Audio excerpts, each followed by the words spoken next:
자, 텍스트 마이닝 프로세스 한번 정의를 하고 넘어가야겠죠? 먼저는 우리가 텍스트 마이닝을 하기 위해서는 이 데이터, 텍스트 데이터의 구조를 알 수가 있어야 돼요.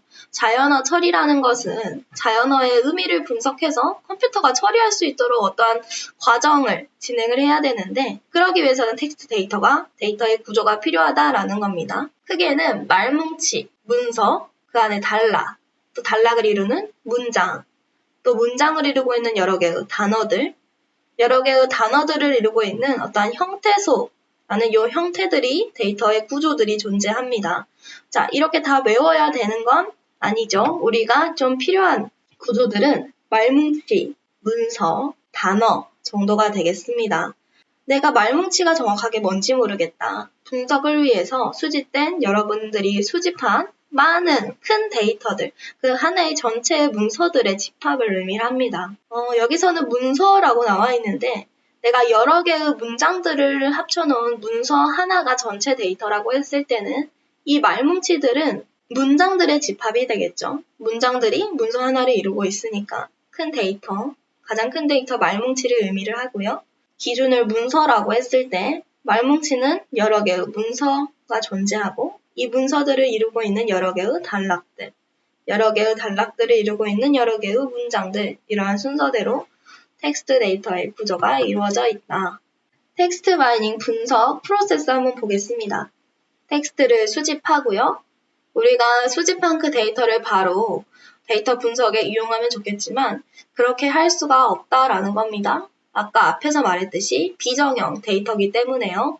그래서 우리가 컴퓨터가 이해할 수 있을 데이터 형태로 만들어줘야 되는데 그 과정에서 필요한 것이 전처리, 토큰화, 그리고 토큰화 했을 때 의미 있는 단어들을 조금 더 뽑아내야 되기 때문에 특징 값을 추출을 해서 마지막으로 데이터 분석에 활용을 할 수가 있는 구조가 되겠습니다. 자, 수집 부분을 조금 더 디테일하게 살펴볼게요. 우리가 크롤링이라는 기술은 웹 브라우저에서 우리가 가지고 올 수 있는 어떤 정보들을 긁어오는 거죠. 이미지가 될 수도 있고요. 우리는 텍스트 마이닝이기 때문에 어떠한 댓글이라든지 어떤 구매 후기라든지 이런 글들을 게시글들이라든지 이런 것들을 긁어올 수가 있겠습니다. 그리고 비카인즈라는 뉴스 데이터를 제공하는 사이트들이 있고요. 뉴스들도 또한 우리가 가지고 올 수 있겠죠. 네이버 뉴스라든지 다음 뉴스라든지 카카오 뉴스라든지 이런 사이트들에서 우리가 글을 긁어올 수가 있고요. NDSL이라는 국내외 논문, 특허, 연구 보고서 통합정보 제공 사이트에서 우리가 이런 논문들에 대해서도 긁어올 수가 있다라는 겁니다. 텍스트 데이터이기 때문에 텍스트가 존재하는 모든 사이트에서 우리가 공개된 사이트에서 글을 긁어올 수가 있게 되는 거죠. 다음은 텍스트 전처리 한번 살펴보겠습니다. 모든 데이터를 다룰 때에는 우리가 데이터 분석을 하기 용이한 데이터가 아니에요. 처음에는 말이에요. 자, 그래서 수집을 하고 난 다음에 전처리 과정을 꼭 거칩니다. 이 전처리 과정이 굉장히 중요합니다. 용도에 맞게 텍스트를 사전에 처리하는 작업이고요. 텍스트이기 때문에 오탈자도 있을 것이고요. 띄어쓰기도 있을 것입니다. 우리가 잘못 말을 하거나 아니면 잘못 글을 적거나 아니면 잘못 띄어쓰기를 할 수가 있을 때 이러한 것들을 교정을 하는 작업, 제거하는 작업이 필요하고요. 우리가 데이터가 많다고 당연히 많으면 좋겠지만 그 안에 데이터가 많기만 하고 쓸모없는 데이터라면 그것이 의미하는 게 우리한테 굉장히 중요하지 않다라는 겁니다. 그래서 데이터 안에서 큰 의미가 없는 단어들은 불용어 처리를 통해서 제거를 할 수가 있고요. 의미 없는 데이터는 불용어라고 부르게 됩니다. 자, 그리고 정제, 클리닝, 정교화, 노멀라이제이션이라는 게 있습니다. 가지고 있는 말뭉치로부터 노이즈 데이터를 제거한다. 그리고 표현 방법이 다른 단어들을 통합시켜서 같은 단어로 만든다. 라는 거죠. 자, 노이즈 데이터라는 거는 우리가 가지고 있는 데이터 중에서 나는 소년입니다. 라고 예를 들어 볼게요. 나와 소년은 같은 거겠죠. 그런 것처럼 그것을 의미하는 바를 여러 개의 단어가 아닌 한 단어로 묶어준다라는 거고요. 정규화라는 건 지영이는 집에 갔다, 지영이는 집에 갑니다. 이러한 끝처리 있죠. 갔다와 갑니다. 모두 가다라는 걸 의미를 하죠. 이런 것들을 가다라는 걸로 통합해버릴 수 있는 한 단어로 만들어주는 게 정교하다. 그리고 어간 추출, 표제어 추출 이런 것도 마찬가지겠습니다. 단어의 핵심 부분만 추출하는 것, 유사한 단어들의 대표 단어들을 추출하는 것이 있겠는데요. 예를 들어서 영어를 한번 들어보겠습니다. formalize라는 게 있을 때 formalize는 어떠한 형태의 변형된 형태라고 할 수가 있어요. 그것이 의미하는 바는 formal일 수도 있습니다. 그래서 어간 추출할 때는 스테밍 방법을 통해서 formal이라는 걸 활용을 할 수가 있고요. is라는 이러한 비동사들 있죠. 표제어 추출을 통해서 이것이 의미하는 is가 의미하는 바는 비동사 목적으로 쓰였다라는 것도 추출을 해볼 수가 있습니다. 우리가 일일이 찾아주지 않아도 텍스트 데이터를 처리할 수 있게 하는 이런 기본 라이브러리에서 스테밍과 표제어 추출들을 할 수 있는 도구들이 있습니다. 우린 그걸 사용을 하면 되는 겁니다. 자, 토크나라는 게 있어요. 주어진 코퍼스에서 토큰이라 불리는 단위로 나누는 작업입니다. 토큰이라고 불리는 단위들은 단어가 될 수가 있고 명사가 될 수가 있고요. 아니면 문장이 될 수가 있습니다. 기준들은 제가 방금 말했듯이 뭐뭐가 될 수가 있다라고 했을 때 여러분이 잡고 가는 기준에 따라서 달라지게 되는 거고요. 근데 우리가 하게 되는 주제가 감성 분석이라고 했을 때 감성을 나타내는 이러한 단어들, 품사는 동사나 형용사 쪽이 가깝게 되겠죠? 나는 지금 슬프다, 뛰고 있다 이런 것들이 우리가 감성에 대해서 나타내는 단어들이기 때문에 동사나 형용사 쪽에 가깝게 되겠습니다.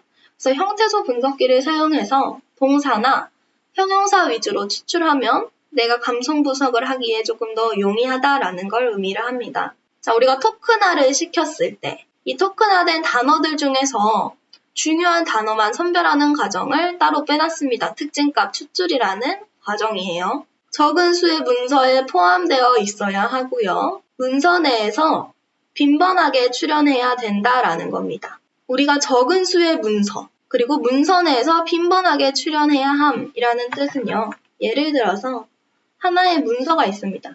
그리고 한 3개의 문서, 이런 문서 3개가 있었을 때 이 안에서 어떠한 단어들이 한 10번 나왔다라고 칠게요. 그러면 이 문서만 놓고 봤을 때는 10번이나 등장했기 때문에 이 문서에서는 중요한 단어겠구나 라고 생각을 할 수가 있죠.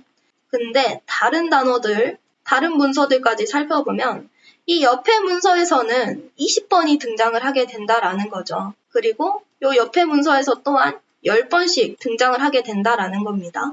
이 문장에 대해서 한 번 더 예를 들어서 그림들과 살펴볼게요. 적은 수의 문서에서 분포되어 있어야 한다. 적은 수의 문서에서 분포가 되어져 있어야 한다. 하지만 이 동그라미라는 이 단어는 세 곳 모두에서 굉장히 많이 되고 있는 거고요. 문서 내에서도 빈번하게 출연해야 된다는 건 맞지만 적은 수의 문서에 분포가 되어져 있어야 하는데 그것이 아니죠.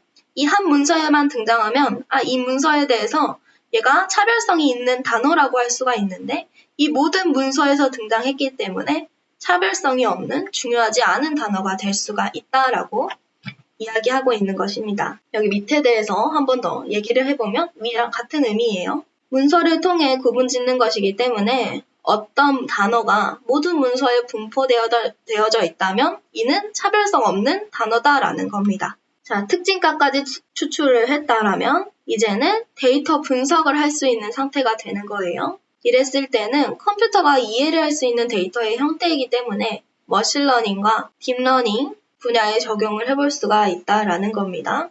이 아래에 있는 것들은 모델 이름들입니다. 머신러닝 모델, 딥러닝 모델들의 이름들이에요. 자, 우리가 굉장히 잘 살펴봐야 될 부분은 5가지 부분 중에서도 전처리와 토크나 부분입니다. 전처리는 우리가 이따가 하면서 조금 더 살펴볼 거고요.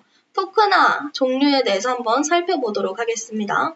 단어 단위로 나누는 것, 그리고 문자 단위로 나누는 것, 엔그램 단위로 나누는 것이 있습니다.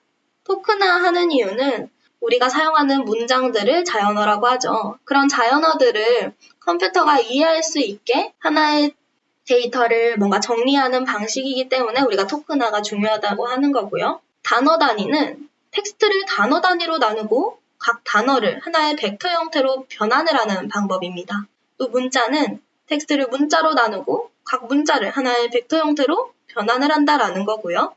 엔그램 단위를 한번 살펴보겠습니다. 자, 우리가 단어나 문자 같은 경우는 특정한 범위가 존재하죠. 단어라든지 문자라든지 엔그램 단위 또한 마찬가지입니다. 우리가 텍스트에서 단어나 문자의 엔그램, 어디부터 어디까지입니다. 1g을 추출하여 엔그램 방법을 적용하게 된다면 예를 들어서 단어 하나에 대해서만 이 토큰이 반응을 하는 겁니다. 내가 2개, n이라고 했을 때는 숫자가 바뀔 수가 있겠죠. 2개의 그램, 2라는 숫자를 적용했을 때는 하나 떨어져 있는 단어에 대해서 그리고 그 옆에 있는 한 다른 단어에 대해서 합쳐져 버린 형태의 하나의 단어로 인식을 한다라는 거죠. 조금 더 디테일하게 살펴보겠습니다. n개의 연속된 단어를 하나로 취급하는 방법입니다. 예를 들어서 러시아 월드컵이라는 표현에 러시아와 월드컵은 단어로 취급했을 때 하나의 단어들이죠. 하지만 우리가 엔그램에서 이 두 단어를 하나의 단어로 보겠다라고 취급을 해버릴 수가 있다라는 겁니다. 이랬을 경우에 단어의 개수가 늘어나는 효과가 나타나겠죠? 하나도 있을 뿐만 아니라 이 하나하나 러시아와 월드컵을 합쳐놓은 러시아 월드컵이라는 하나의 단어가 존재하기 때문에 단어의 개수가 늘어나는 효과가 있습니다. n이 2일 경우에 바이그램이라는 이름으로 부르기도 해요. 다시 한 번 더 살펴보겠습니다. 이런 문장이 있죠. 어제 러시아에 갔다가 러시아 월드컵을 관람했다라는 이 문장이 있습니다. 단어 토큰을 한번 살펴볼게요. 단어별로 토큰을 한 겁니다. 어제, 러시아, 갔다, 월드컵, 관람. 이 중간에 있는 러시아는 앞에 있기 때문에 빠졌겠죠. 그래서 어제 러시아, 갔다, 월드컵, 관람이라는 단어 토큰이 생성이 됐을 때 우리가 이 엔그램을 적용을 합니다. 이 바이그램을 적용을 했을 때는 어제 러시아를 하나의 단어로, 러시아, 갔다를 하나의 단어로, 또 갔다 월드컵을 하나의 단어로, 월드컵 관람을 하나의 단어로 본다라는 겁니다.